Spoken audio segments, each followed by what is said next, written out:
সাংবাদিক বন্ধু ভাইসকলক নমস্কাৰ কাৰ্ডম ভাই চিবাই আমি আজি ইয়াত প্ৰেছ মিট মাতা আমি হিল পিপল কালচাৰেল ফৰাম মানে কাৰ্বি আংলঙত থকা 27 ডিফাৰেণ্ট ট্ৰাইবছ এণ্ড কমিউনিটিজ আমাৰ মেইন উদ্দেশ্যটো হ'ল শান্তি বচাই ৰখা আৰু ঐক্য আৰু উন্নয়ন আমাৰ মেইন স্পেচিফিক উদ্দেশ্যটো আমি আজি কিয় এইটো প্ৰেছ মিট কৰিব লগা হৈছে বুলি ক'লেতো আমি দেখা পাই আছোঁ গতিকে এতিয়া নিৰ্বাচন চাপি আছে আৰু নিৰ্বাচন চাপা সময়ত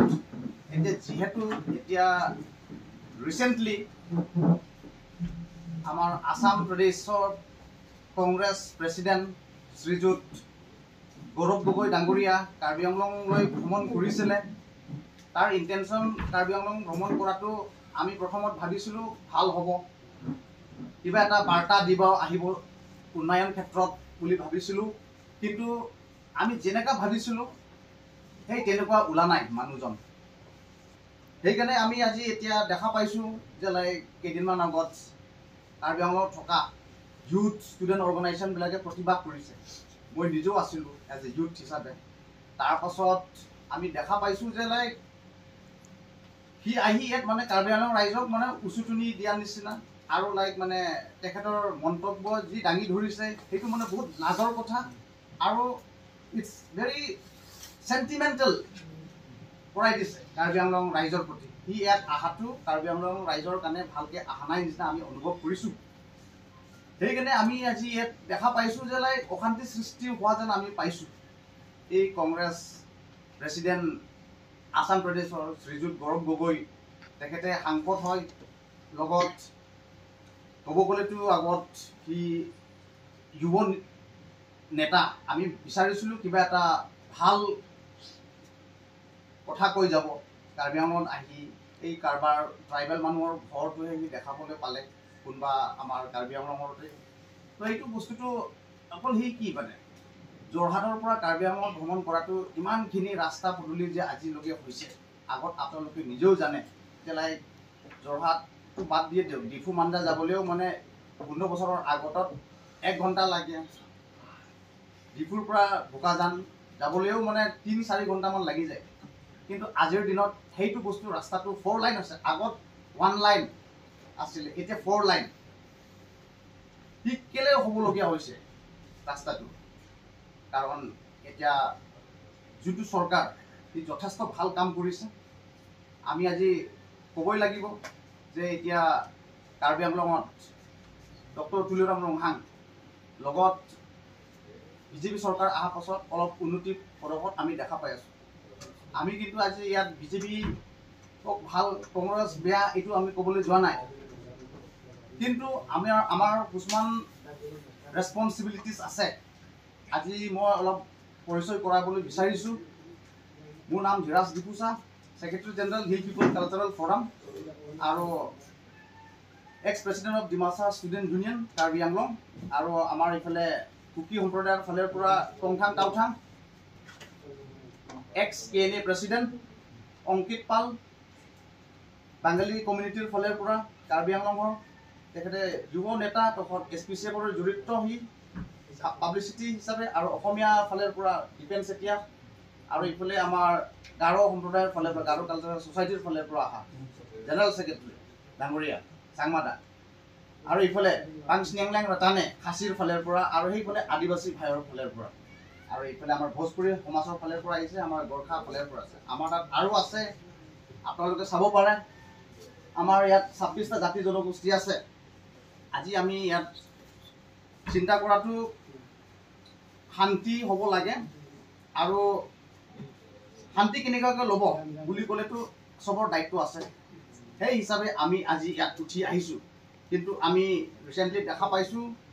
যে গৌৰৱ গগৈ ডাঙৰীয়া ইয়াত অহাটো কাৰ্বি আংলঙৰ ৰাইজৰ প্ৰতি ক্ষতিপূৰণৰ কাৰণে অহা নিচিনা আমি অনুভৱ কৰিছোঁ কিয়নো বুলি ক'লেতো যেনেকুৱা এতিয়া মহিলাবোৰে উঠি আহিছে এই recently united women forum of Karbi আংলংবিলাকে বা আচৰিত এনেকুৱা মানে তেনেকুৱা প্ৰতিবাদ কৰিছে গৌৰৱ গগৈ কাৰ্বি আংলং ভ্ৰমণ কৰা নকৰাটো আৰু সেই ক্ষেত্ৰত আহাটো আমিও মানে চিন্তা কৰিব লগা হৈছে যে লাইক তেনেকুৱা মানুহ সাংসদ হিচাপে ইয়াত আহি কিনি উল্টা ফুল্টা কাৰ্বি আংলঙৰ প্ৰতি মন্তব্য দিয়া এইটো ঠিক নহয়। আৰু ছেকেণ্ডলি কাৰ্বি আংলং জিলা কমিটিৰ কংগ্ৰেছৰ ফালৰ পৰা কেইটামান এই এণ্ট্ৰি কৈছিলে, মই নাভাবোঁ যে ইহঁতক একো ৰিপ্লাই দিবলৈ, কাৰণ ৰাইজে গম পাইছে ইহঁতক কি ৰিপ্লাই দিম। এই কেইটামান সি কিবা উত্থাপন উঠাইছিলে সেইটো বুলি, কিন্তু মই নাভাবোঁ যে এইটো মানে কিবা বিশেষ ইম্পৰ্টেণ্ট পইণ্ট আছে বুলি। আজি আৰু কেইদিনমান আগত কাৰ্বি আংলং ভ্ৰমণ কৰাৰ পাছত মানে আৰু এটা মন্তব্য দাঙি ধৰিছে গৌৰৱ গগৈ ডাঙৰীয়াই, যে কি কাৰ্বি আংলঙৰ মানুহবিলাকে তেল মালিচ কৰি দিছে বুলি। মই এইটো শব্দটো আমাক মানে স্পষ্ট লাগে, সি কি ভাবি কাৰ্বি আংলং ৰাইজে তাক কেতিয়া তেল মালিচ কৰিছে, সি কোন কিবা ৰাজানিক যে কাৰ্বি আংলং মানুহে যে তাক তেল মালিচ কৰিছে বুলি কৈছে। এই আমি ছ'চিয়েল মিডিয়া ছাইটতে আমি পাইছোঁ কেইদিনমান আগত, আপোনালোকক দেখাব পাৰোঁ মই লাইভত আহি পিনি কি মন্তব্য কি দিছে। কাৰ্বি আংলঙত বোলে সি কোনোবা তেল মালিচো কৰিছে বুলি কৈছে। কোনে তেল মালিচ কৰিছে এইটো শব্দটো অলপ সি ক্লিয়াৰ কৰাটো বহুত দৰকাৰ, নহ'লে আৰু অহা দিনৰ আগমনত এইটো ঠিক নহ'ব। আৰু এতিয়া শান্তি হৈ থকা সময়ত সি অশান্তি সৃষ্টি কৰিব নালাগে। গতিকে এইটোৱে মই সোঁপাই দিছোঁ যাতে যেন এইটো মন্তব্যটো সি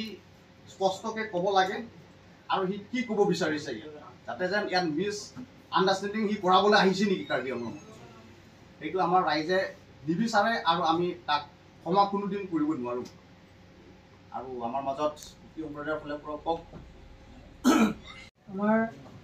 ছেক্ৰেটাৰীসকলে আমাৰ লগত থকা সকলোৱে গৌৰৱ গগৈ ডাঙৰীয়াৰ বিষয়ে সকলোৱে কৈ গ'ল, আপোনালোকে সকলোৱে জ্ঞাত আৰু সকলোৱে শুনিছে। সকলোৱে কৈ থকাখিনিকে আমি কৈ থাকিলে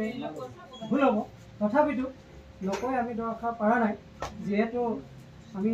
অসমীয়া হিচাপে আমাৰ ইয়াত বহুখিনি কংগ্ৰেছ চৰকাৰ দিনত আমাৰ ভাই বন্ধুৰ নিজৰ ভাতৃ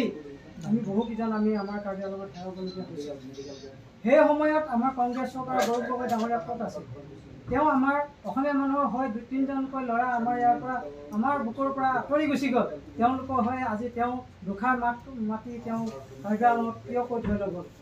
তাৰ বিপৰীতে তেওঁ ৰাজনীতি যিয়ে নকওক, কিন্তু আমাৰ ২৭টা জনগোষ্ঠীয়ে আমি একত্ৰিত হৈ বা ভাই বন্ধুৰ নিচিনা থাকি আমি আমাৰ কাৰ্বি আংলংখন সকলোৱে একত্ৰিত হৈ আগবাঢ়ি যাম বুলি আমি SPCF হৈ আমি ২৭টা জনগোষ্ঠী লগ হৈ আমি একত্ৰিতভাৱে কাম কৰি আছোঁ আৰু এনেদৰে কাম কৰি যাম। অনাগত দিনত যিসকল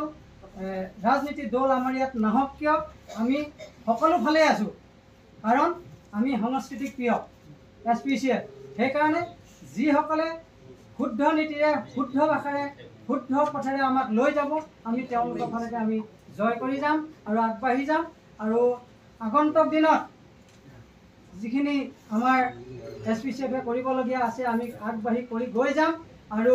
সকলোৱে একত্ৰিত হৈ আমাৰ নিজৰ মাতৃভাষাৰ বা মাতৃভূমিক আমি ৰক্ষা কৰিবলৈ আমি আগুৱাই যাম। ইয়াকে কৈ মোৰ মন্তব্য